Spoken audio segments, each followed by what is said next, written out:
तो electric charges and field में हम इलेक्ट्रोस्टैटिक का ही ये चैप्टर है। तो पहले हम मीनिंग जानेंगे इलेक्ट्रोस्टैटिक का मतलब क्या होता है। इलेक्ट्रोस्टैटिक, आपने नाम तो सुन लिया कि सर ने बोल दिया इलेक्ट्रोस्टैटिक, तो इलेक्ट्रोस्टैटिक का मतलब नहीं समझ में आया क्या होता है ये।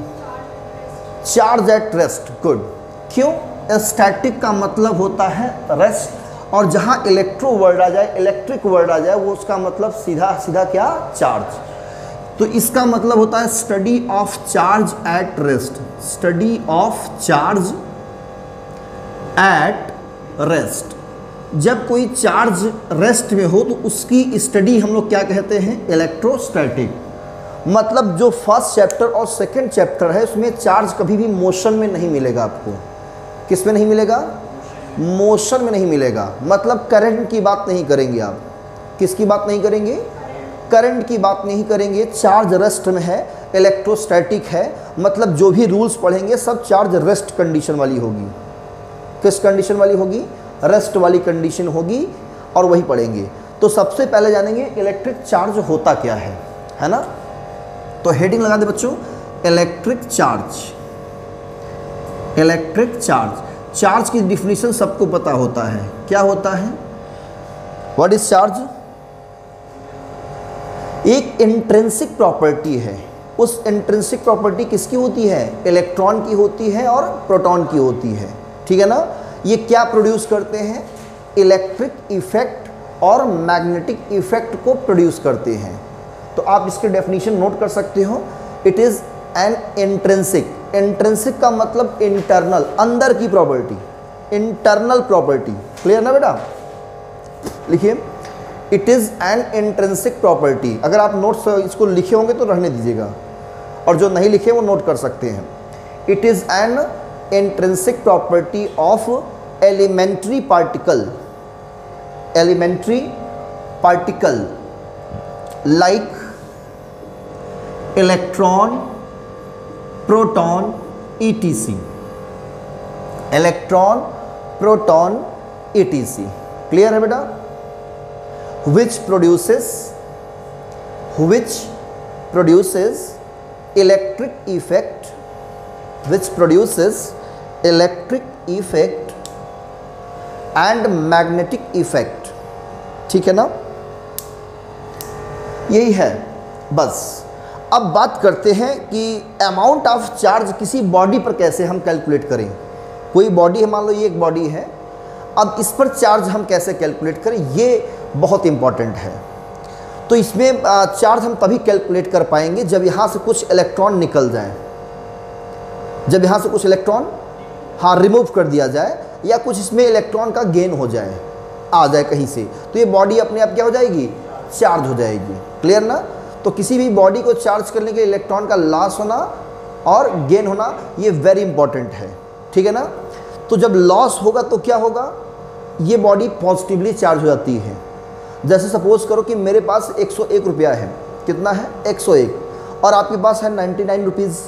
आपने मुझसे क्या कहा कि सर मुझे भी 100 रुपीज़ करना है, 100 का नोट बन जाए, है ना। तो क्या करेंगे आप, मुझसे 1 रुपये उधार ले लेंगे, है ना। तो आपने लिया, आप क्या हो गए, रेडी हो गए, नेगेटिव हो गए, और मैंने दिया तो मैं क्या हुआ, धनी, पॉजिटिवली चार्ज हो गया। इस लॉजिक से आप समझ सकते हो, है ना। इस लॉजिक से आप ये समझ सकते हो कि अगर इलेक्ट्रॉन का लॉस हो रहा हो तो क्या होगा, पॉजिटिव चार्ज होगा। इलेक्ट्रॉन का गेन हो रहा है तो नेगेटिव चार्ज, है ना। तो हम कह सकते हैं चार्ज आर ऑफ 2 टाइप्स। कितने टाइप्स के? तो लिख लीजिए, पॉजिटिव एंड सेकंड क्या है, नेगेटिव चार्ज। क्लियर है ना। यहाँ क्या होता है, लॉस ऑफ इलेक्ट्रॉन्स, शॉर्ट में आप इसे नोट कर लीजिए। मतलब जब इलेक्ट्रॉन का लॉस होगा, सपोज करो सोडियम है, क्या है, सोडियम, इससे एक इलेक्ट्रॉन अगर लॉस हो जाए तो क्या बनता है, ये कहोगे सर Na+ बनता है ना। और एल्यूमिनियम से 3 इलेक्ट्रॉन का लॉस हो जाए तो क्या बनेगा, Al++ बनता है। ये सब पढ़ा है ना आपने। तो जब सोडियम से 1 इलेक्ट्रॉन का लॉस हुआ तो Na+ बना, और Na+ क्यों बना, क्योंकि यहाँ 1 इलेक्ट्रॉन की क्या हो गई, कमी हो गई, है ना। 1 इलेक्ट्रॉन की क्या हुई, कमी हुई, मतलब नंबर ऑफ प्रोटॉन्स यहाँ क्या किया, इंक्रीज हो गया। तो इस केस में आप कहेंगे number of protons is greater than number of electrons. Clear? तो पॉजिटिव चार्ज केस में ये पॉइंट जरूर याद रखना बच्चों, ठीक है। नेगेटिव चार्ज क्या होता है? Gain of electrons. इलेक्ट्रॉन क्या होता है? गेन होता है यहाँ पे, ठीक है ना। और यहाँ जब इलेक्ट्रॉन गेन होगा तो प्रोटॉन क्या होगा? कम पड़ जाएगा, है ना। प्रोटॉन क्या होगा? कम पड़ जाएगा।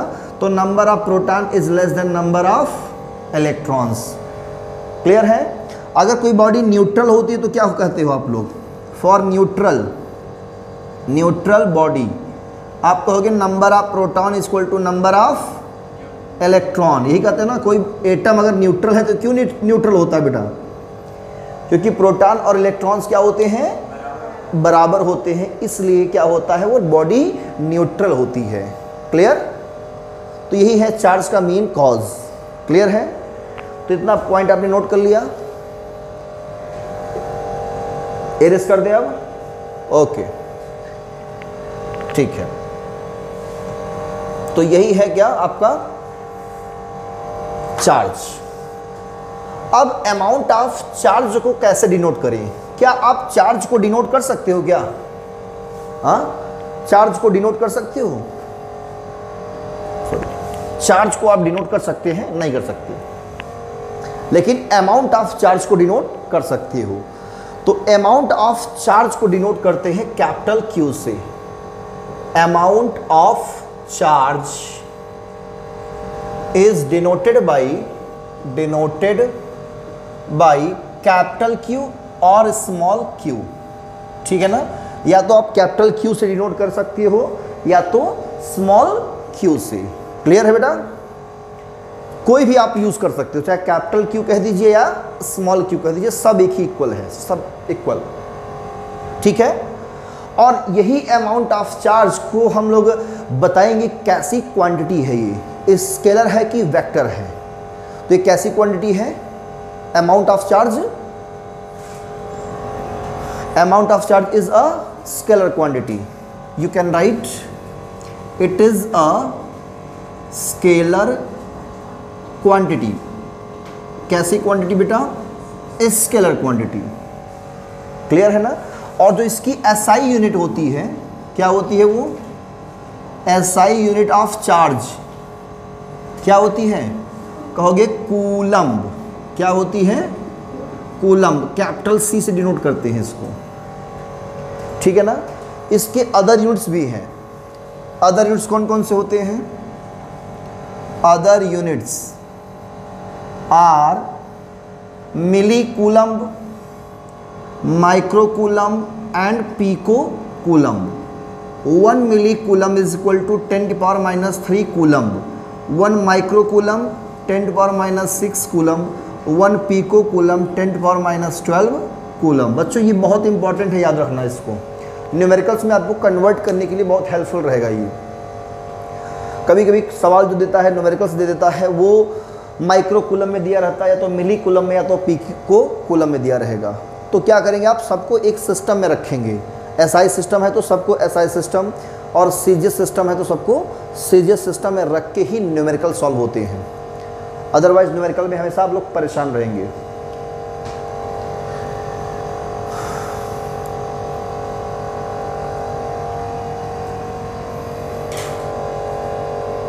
ओके बेटा, डन। ये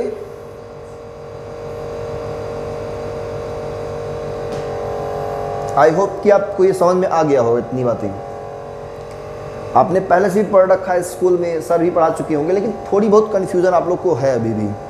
आप सभी अच्छे हो, कभी आपने क्लास को मिस भी कर दिया है ना। और सबसे बड़ी प्रॉब्लम तभी होती है जब आप क्लास को मिस करते हो। क्लास कभी नहीं मिस करना चाहिए। ये मान चलिए अगर मैं एक दिन मिस करूंगा तो मेरा 1 लाख रुपए का नुकसान होगा, ये दिमाग में बैठा कर रखा करिए। क्योंकि एजुकेशन क्या है? एक पावर है आपके लिए, रियल पावर फ्यूचर में। यही आपको एक अच्छे मुकाम तक पहुंचाएगी, एजुकेशन, है ना। तो बहुत बड़ी बात है, तो क्लास को ना मिस करिए। स्टूडेंट्स लाइफ है अभी, ठीक है। शादी पार्टी तो होती रहेंगी, है ना। हाँ चलिए, एरेस करें बेटा। ओके, अब हम बात करें कुछ प्रॉपर्टीज़ के बारे में। इसकी कुछ बेसिक प्रॉपर्टीज होती हैं, basic properties, basic properties, basic properties of charge. कितने प्रॉपर्टीज होते हैं बेसिक? 3। कितने? 3। जानते हो आप लोग बच्चों कौन कौन से हैं वो? नहीं जानते ना।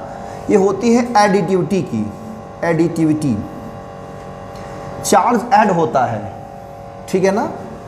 और सेकंड प्रॉपर्टी होती है क्वांटाइजेशन की, किसकी? क्वांटाइजेशन। और थर्ड है कंजर्वेशन की। क्लियर? तो इलेक्ट्रिक चार्ज की जो बेसिक प्रॉपर्टी होती है, फंडामेंटल प्रॉपर्टी कह लीजिए, वो कितनी होती है? 3। देयर आर 3 फंडामेंटल और basic properties of charge. First properties name additivity, second quantization and third conservation. यही 3 प्रॉपर्टीज होती है बच्चों, है ना। चलिए अब एडिटिविटी बात कर लेते हैं कि एडिटिविटी का मतलब क्या होता है। जैसे आपसे कहा गया ये एक सिस्टम है, क्या बच्चों? एक सिस्टम है और इस सिस्टम के इस पॉइंट पर चार्ज है +Q1, यहाँ पे है -Q2 और यहाँ है +Q3, यहाँ है -Q4। और आपसे पूछा गया कि इस सिस्टम का टोटल चार्ज क्या होगा, इस सिस्टम का टोटल चार्ज क्या होगा, आपसे पूछ लिया गया। तो आप कहोगे sir Q1 + Q2 + Q3 + Q4, यही होगा ना। गलत है ये Q1 - Q2 और +Q3 - Q4, मतलब साइन के साथ ही ऐड करना है आपको, ठीक है ना। तो टोटल चार्ज, टोटल चार्ज जब भी बताएंगे साइन के साथ ऐड करेंगे। तो Q1 + -Q2 तो Q1 - Q2 +Q3, फिर +-Q4 तो +-Q4, इस तरह से कुछ ऐड होगा।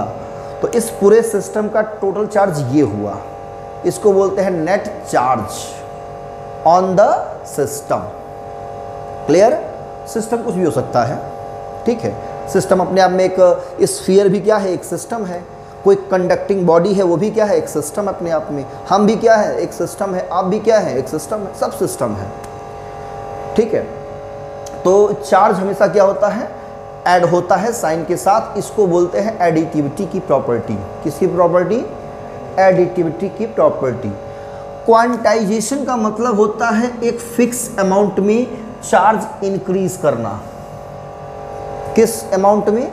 एक फिक्स अमाउंट में चार्ज इंक्रीज करना, या हो सकता है ये कह लीजिए। कैसे?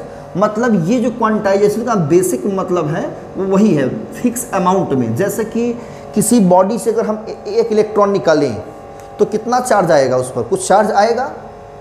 2 इलेक्ट्रॉन निकालेंगे तो चार्ज आएगा। क्या आप 1.5 इलेक्ट्रॉन निकाल पाएंगे उससे? 2.5 इलेक्ट्रॉन निकाल पाएंगे? नहीं निकाल पाएंगे ना। अगर जब 1.5 और 2.5 नहीं निकाल पाएंगे तो ये क्या है? 1 2 3 4 5 ऐसे ही निकलेगा ना। इसको बोलते हैं इंटीजर्स में आप निकाल रहे हैं। किस में निकाल रहे हैं? इंटीजर्स में निकाल रहे हैं। और जब इंटीजर्स में निकालेंगे इलेक्ट्रॉन, या इंटीजर्स में उसमें अंदर घुसा देंगे इलेक्ट्रॉन को, तो क्या है? एक फिक्स अमाउंट है। मतलब 1 में जब आप 1 जोड़ेंगे तो 2 बनेगा, है ना। 2 आएगा, फिर 2 में आपने 1 ऐड किया तो कितना आया? 3 में 1 ऐड किया तो कितना आया? 4। मतलब ये 1 क्या ऐड कर रहा है? ये बेसिक है। 1 क्या है? बेसिक। तो क्वांटाइजेशन का जो मीनिंग है ना वो है इंटीग्रल मल्टीपल, इंटीग्रल मल्टीपल, ये है इसकी बेसिक मीनिंग, ठीक है ना। लेकिन चार्ज के बारे में बात हो रही है तो क्वांटाइजेशन का मतलब integral multiple of basic charge, basic charge. Clear? Basic charge कितना होगा भाई? 1 इलेक्ट्रॉन निकाल सकते हैं ना, तो 1 इलेक्ट्रॉन पर जो चार्ज होता है वही क्या होता है? बेसिक चार्ज या फंडामेंटल चार्ज। तो integral multiple of basic charge को हम लोग कहते हैं क्वांटाइजेशन। मतलब आप 1 इलेक्ट्रॉन निकालोगे तो स्मॉल ई चार्ज आएगा। कितना चार्ज आएगा? ई, 1 इलेक्ट्रॉन के बराबर। 2 इलेक्ट्रॉन निकालेंगे तो 2 इलेक्ट्रॉन के बराबर चार्ज आएगा, 2 ई हो जाएगा, है ना। अगर 3 इलेक्ट्रॉन आपने निकाला तो 3 इलेक्ट्रॉन हो जाएगा। 4 इलेक्ट्रॉन निकाला तो 4e, dot dot dot n electron निकालेंगे तो ne। लॉस किया आपने, उस हाथ से क्या किया, लॉस किया, तो सब किस में आएंगे, प्लस में आएंगे। चार्ज किस में आएगा, अब यही इलेक्ट्रॉन अगर प्रवेश कराएंगे, उसके अंदर घुसेड़ डालेंगे, है ना, बॉडी के अंदर इलेक्ट्रॉन को दे दिया आपने, है ना, चलो भाई इलेक्ट्रॉन ले लो, है ना। तो इलेक्ट्रॉन जब ले लिया तो क्या किया, गेन किया, इंटर्स करा दिया अपने इलेक्ट्रॉन को, तब क्या होगा, यहाँ पे माइनस हो जाएगा बेटा, क्या हो जाएगा, माइनस, यहाँ क्या हो जाएगा, माइनस, यहाँ माइनस, यहाँ भी माइनस, यहाँ भी माइनस, तो प्लस माइनस हम इस तरह से इसको लिख सकते हैं। तो फाइनली एक फार्मूला निकल गया प्लस माइनस Ne, इसको बोलते हैं अमाउंट ऑफ चार्ज। ये भी अमाउंट ऑफ चार्ज है, ये भी अमाउंट ऑफ चार्ज है, ये भी अमाउंट ऑफ चार्ज है, ये भी अमाउंट ऑफ चार्ज, सब अमाउंट है। लेकिन एक जनरलाइज करने के लिए अगर n इलेक्ट्रॉन निकला, सपोज करो n का मतलब वैल्यू कुछ भी हो सकती है, 10, 20, 50, 100, 1 लाख, 2 लाख, 10 लाख, 1 मिलियन, 2 बिलियन, कुछ भी, तो आप जनरलाइज कर सकते हो amount of charge. Amount of charge कितना हो सकता है, Q equal two plus minus Ne। तो इस फार्मूले का यूज करके हम चार्ज का अमाउंट निकाल सकते हैं। क्लियर। यहाँ n क्या है, नंबर ऑफ इलेक्ट्रॉन्स, n क्या है, नंबर ऑफ इलेक्ट्रॉन्स, ये एग्जाम में पूछता बच्चों, ठीक है ना। और E क्या है, यहाँ पे इलेक्ट्रॉनिक चार्ज है, क्या है ये, इलेक्ट्रॉनिक चार्ज। इलेक्ट्रॉनिक चार्ज का मतलब एक इलेक्ट्रॉन का चार्ज बेटा, इलेक्ट्रॉनिक मतलब एक इलेक्ट्रॉन का चार्ज, और एक इलेक्ट्रॉन का चार्ज कितना होता है, very good, 1.6 into 10⁻⁻19 coulomb. Clear है ना। तो यही है क्वांटाइजेशन। तो पढ़ा था ये सब चीज़ें पहले फर्स्ट चैप्टर में, कुछ पढ़ा था, ठीक है। तो इसीलिए हम स्पीड चल रहे हैं, बहुत स्पीड नहीं लग रहा है ना आप लोग को, स्पीड में लग रहा है ना, ठीक है। क्या करें, सिलेबस आपको ले चलना है थोड़ा सा तेज़ी से, क्योंकि जून का मंथ चल रहा है और ख़त्म होने वाला भी है। जो चल रहा है वो ख़त्म हो जाएगा जल्दी से, पता भी नहीं चलेगा आपको, है ना। अब तक तो 3rd चैप्टर 3 चैप्टर कंप्लीट कर देना चाहिए था, लेकिन क्या करें, आपके सर चले गए, है ना, ठीक है। तो क्वांटाइजेशन समझ में आया नहीं बात है, कोई डाउट, कोई कन्फ्यूज़न, अगर कहीं पे भी कन्फ्यूज़न हो बच्चों, आप बेशक पूछ सकते हो, कोई डाउट हो, बिना डरे, बिना किसी हेजिटेशन की कि सर ये हमको समझ में नहीं आ रहा है, ठीक है ना। क्योंकि हमारा काम क्या है, आपके डाउट्स को क्लियर करना। आप इसलिए तो यहाँ पे आ रहे हो ना, कि जो स्कूल्स में कन्फ्यूजन्स है, जो नहीं समझ में आ रही चीज़ें, कैसे उसको हम लोग अंडरस्टैंड करें, ये सारी बातें हम यहाँ पे आपसे डिस्कस करेंगे। कंजर्वेशन का मतलब होता है कोई चीज़ कांस्टेंट रहे, क्या रहे, कांस्टेंट। तो हम जब बात करेंगे कांस्टेंट की, तो एक आइसोलेटेड सिस्टम की बात करेंगे। किसकी बात करेंगे, isolated system. Isolated system 11th class में पढ़ा होगा, वो सिस्टम जो किसी से मतलब ना रखे, मतलब जो ना मैटर और एनर्जी का एक्सचेंज ना कर सके, उसे क्या कहें, आइसोलेटेड। जो बिल्कुल तन्हाई में अकेला पड़ा हो बेचारा, है ना। जैसे कोविड में क्या होता है, आइसोलेशन वार्ड बना होता था, कोविड में आइसोलेट कर देते थे, उससे कोई मतलब नहीं रखता था, है ना। तो कंजर्वेशन का मतलब total charge of an isolated system remains constant। remains constant का मतलब वो कभी चेंज नहीं होगा, मतलब जब ना एनर्जी के कांटेक्ट में होगा, एक्सचेंज होगा ही नहीं, तो चार्ज जैसा है वही चार्ज अनंत काल तक क्या रहेगा उसके पास। क्लियर, वो कांस्टेंट रहेगा, कंजर्व रहेगा। क्लियर है भाई। जैसे अगर इसको हम रख दें ऐसे सिस्टम, आइसोलेट कर दें, ना एयर कांटेक्ट में ना किसी कांटेक्ट में हो, बिल्कुल किसी से मतलब किसी कांटेक्ट में ना आए, इसका एक्सचेंज ही ना हो पाए, तो जो चार्ज आपने दिया है वो चार्ज क्या रहेगा, पड़ा रहेगा ना, वो कभी डिस्ट्रॉयड नहीं होगा, कभी डिस्ट्रॉयड नहीं होगा, कांस्टेंट रहेगा, और ना कोई एक्स्ट्रा चार्ज इस पर आएगा भी, तो कांस्टेंट है। अब इसी बात को आप दूसरे लैंग्वेज में कह सकते हो। इसी बात को कैसे कहोगे, charge can neither be created charge can neither be created nor be destroyed but it can be transferred from one body to another। Clear ना बेटा? ये है चार्ज की प्रॉपर्टी, तीनों बेसिक प्रॉपर्टी है, बहुत इंपॉर्टेंट है, याद रखना।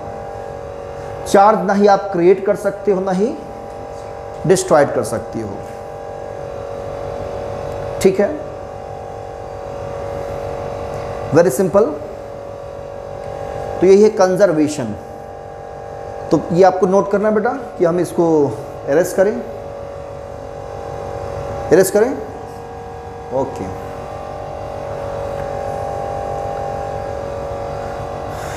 किसी भी बॉडी पर चार्ज कैसे क्रिएट हो सकता है, कितने मेथड्स हैं आपको पता है बेटा? चार्ज इंड्यूस्ड होने के मेथड एक होता है, आपने पढ़ा होगा, बुक से पढ़ भी सकते हो, bye frictional method, by induction और बाय कंडक्शन। पढ़ा है ना? तो फ्रिक्शन में क्या होता है, एक बॉडी को जब हम दूसरी बॉडी में रब्ड करते हैं तो एक बॉडी पर क्या होता है, पॉजिटिव चार्ज क्रिएट होता है, दूसरे पर नेगेटिव चार्ज। क्लियर? जैसे किसी कॉम्ब को ड्राई हेयर में अगर आप रब करें तो कॉम्ब पर कौन सा चार्ज आता है, पॉजिटिव नेगेटिव बेटा? श्योर हो? एक सिल्क ले लें और एक हम ग्लास रॉड ले लें, तो ग्लास रॉड को जब सिल्क से रब करेंगे तो सिल्क और ग्लास पे कौन सा चार्ज का नेचर होगा, पॉजिटिव किस पर होगा, किस पर नेगेटिव होगा? किस पर पॉजिटिव, किस पर नेगेटिव? सोच के बताइए। एक ग्लास रॉड है और एक सिल्क से आपने रब्ड किया तो किस पर पॉजिटिव आया, किस पर नेगेटिव आया? तो याद रखना बच्चों, एग्जाम में पूछता है 1 नंबर में, 1 मार्क्स में, बोर्ड एग्जाम में कॉन्सेप्चुअल क्वेश्चन दे देगा शॉर्ट में। ग्लास पे पॉजिटिव आएगा, सिल्क पे आएगा ऑलवेज नेगेटिव।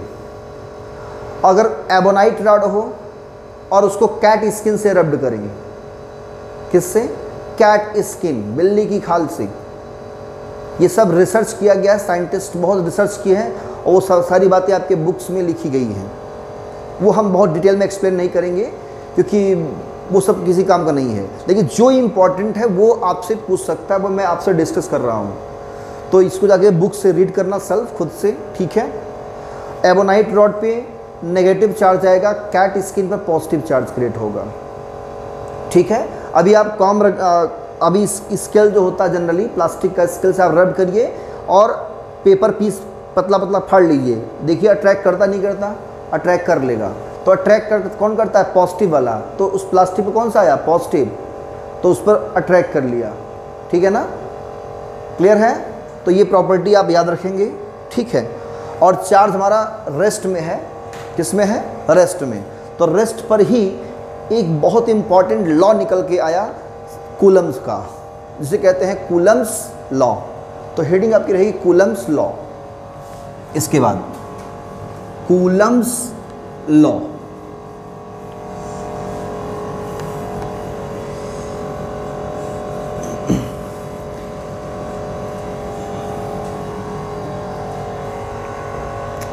हेडिंग लगाए बच्चों, कूलम्स लॉ। कूलम्स लॉ का स्टेटमेंट किसी को याद है बच्चों आप में से? कूलम्स लॉ किसके लिए वैलिड है? जब चार्जेस रेस्ट में होंगे तभी कूलम्स लॉ वैलिड है, अदरवाइज वैलिड नहीं है। जैसे हमने कहा कि एक चार्ज बॉडी ये है ए, एक दूसरी चार्ज बॉडी है बी, यह ए और ये है बी, इसका ये सेंटर है, इसका सेंटर ये है, इन दोनों को मिलाने वाली ये क्या है? लाइन ज्वाइनिंग है। क्लियर? इनके बीच का डिस्टेंस हमने सेंटर से डिस्टेंस कितना लिया? Small r. कितना लिया? Small r. इस पर चार्ज है +Q1, सब जगह पॉजिटिव चार्ज है। क्लियर बेटा? इस पर चार्ज कितना है? +Q2, सब जगह पॉजिटिव चार्ज है। तो क्या करेंगे? ये प्लस प्लस को क्या करता है बच्चों? रिपेल करता है, प्लस माइनस को अट्रैक्ट करता है। याद रहेगा ना? तो इस अट्रैक्शन और रिपल्सन का कंबाइंड नेम मालूम है क्या है? अट्रैक्शन या रिपल्सन का कंबाइंड नेम क्या है? Electrostatic force. क्या कहेंगे? हाँ, तो ये जो फोर्स लगता है या तो रिपल्सन का होगा या तो अट्रैक्शन का, तो यहाँ पे कौन सा लगेगा? रिपल्सन वाला। इस फोर्स को हम लोग क्या कहेंगे? Electrostatic force. आप रिपल्सिव फोर्स भी कह सकते हो, लेकिन जब भी बात आपसे पूछा जाएगा बोर्ड एग्जाम में या न्यूमेरिकल्स जो बन के आएंगे, वो रिपल्सिव अट्रैक्टिव कभी नहीं आपसे कहेगा। क्या इसके बीच रिपल्सिव फोर्स लग रहा है तो कितना फोर्स लग रहा है निकालिए, ऐसा नहीं पूछेगा आपसे। आपसे क्या पूछेगा? What is the value of electrostatic force, ये आपसे इस लैंग्वेज में बात करेगा। तो आपको क्वेश्चंस का लैंग्वेज समझना है, ठीक है ना। अब आपको तो पता है कि प्लस प्लस को रिपेल करता है, प्लस माइनस को अट्रैक्ट करता है, इसका नाम क्या है? Electrostatic force. तो दोनों की जो फोर्स होगी, वैल्यू होगी, वो इक्वल होगी। क्या होगी? कैसे इक्वल होगी? न्यूटन के थर्ड लॉ से आपने पढ़ा होगा, अगर कोई हम पर फोर्स अप्लाई करेगा, एक्शन करेगा, तो हम भी उतना पर क्या करेंगे? रिएक्शन करेंगे, नहीं करेंगे? अगर ये इसको रिपेल करेगा इस डायरेक्शन में फोर्स F लगा करके, तो क्या ये चुप बैठेगा? ये भी क्या, अगर हम भी रिपेल करना जानते हैं तो ये भी क्या करेगा? इसको इस डायरेक्शन में रिपेल करेगा, उतने ही फोर्स से। क्लियर? क्लियर ना? तो एक्शन रिएक्शन लॉ से दोनों फोर्सेस क्या होते हैं? इक्वल अपोजिट होते हैं, और कभी भी एक्शन रिएक्शन एक दूसरे कैंसिल नहीं करते। जहाँ एक्शन होता है वहाँ रिएक्शन ज़रूर होता है। आपने एक्शन किया है अर्थ पर, तो अर्थ भी आप पर क्या की है? रिएक्शन अप्लाई किया, तभी आप बैलेंस में टिके हो, है कि नहीं? और तभी आपको अपना वेट फील होता है कि हमारे अंदर वेट है। अभी झूला झूलने वाला जो होता है, गोला वाला झूला, उससे जब ऊपर से नीचे आते हैं तो क्या होता, लगता है कि ज़मीन निकल गई नीचे से, प्राण निकल गया, डर लगता है, बड़ी जोर से चीखते चिल्लाते हैं ऊपर से, है ना। तो ऐसा इसलिए होता है कि वहाँ रिएक्शन फोर्स क्या होता है? बिल्कुल बेटा नेग्लिजिबल होने वाला होता है। और जब नेग्लिजिबल होने वाला होता है तो उस समय अब इस तरह सिस्टम बना होता है, उतनी स्पीड रखते हैं, जैसे नेग्लिजिबल होने वाला तुरंत वहाँ पे रिएक्शन फिर से अपना काम शुरू कर देता है। अगर रिएक्शन बिल्कुल ज़ीरो हो जाए तो अब वहीं भी एक्सीडेंट हो जाएगा। क्लियर? दुर्घटना तुरंत होना निश्चित है। तो जहाँ एक्शन होगा वहाँ पे रिएक्शन ज़रूर होगा। To every action there is an equal and opposite